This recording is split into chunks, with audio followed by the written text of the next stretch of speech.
Աշխարհը դատարկ է թվում, քանի չես հայտնվել երազների աշխարհում եւ վերադարձրել կյանքի իմաստը։ Ստանիսլավսկու անվան ռուսական դրամատիկական թատրոնում նոր ներկայացման պրեմիերային ընթരാճ ռեժիսորը վերջին ցուցումներն է տալիս երիտասարդ դերասաններին։ Բեմադրել են ռուս արձակագիր Ֆյոդոր Դաստայևսկու «Ծիծաղելի մարդու երազը» ստեղծագործությունը։ Բեմում Սուրեն Շահվերդյանի թատրոնի եւ կինոյի պետական ինստիտուտի ավարտական կուրսն է, իսկ ներկայացումն ընտրել են ուսանողները։ Պլաստիկ դրամա է, խոսքի եւ շարժման համադրում է եւ ներկայացման հիմքում անհատի վերածնման գաղափարն է, նաեւ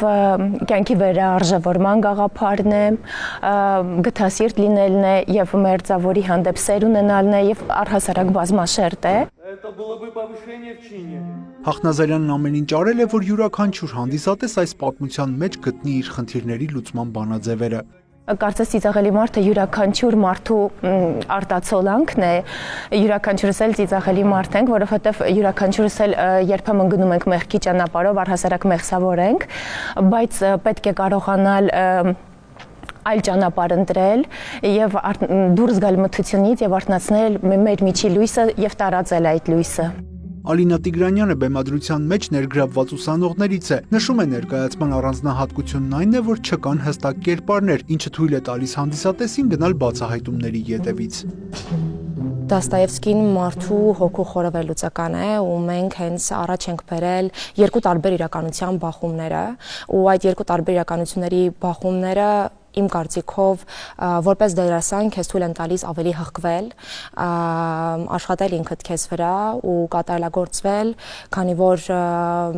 երկու տարբեր իրականություններ ցույց տալ ու թույլ տալ, որպեսզի հանդիսատեսը ունենա այն ապրումները, որոնք իրականում պետք են իրեն, դա բավականին բարդ աշխատանք է։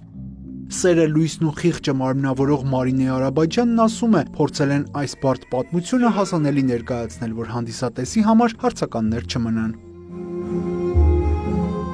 Շատ ենք աշխատել այս ներկայացման վրա, շատ ենք ցանկանում, որ հանդիսատեսը հասկանա այն ամեն ինչը, ինչ որ ուզեցել ենք նրանց փոխանցել, ուզում ենք, որ յուրաքանչյուր հանդիսատես դուրս գա այստեղ իր ներսը շատ մեծ, շատ լի լինի իր ներսը եւ ստանա այն հոգեվորը, որ մենք փորձել ենք փոխանցենք բեմից։ Ծիծաղելի մարդու երազը ներկայացման առաջնախաղը փետրվարի 29-ին է, կխաղան նաեւ մարտի 1-ին։ Յուրա Վահանյան, Արամ Հարությունյան, լուրեր։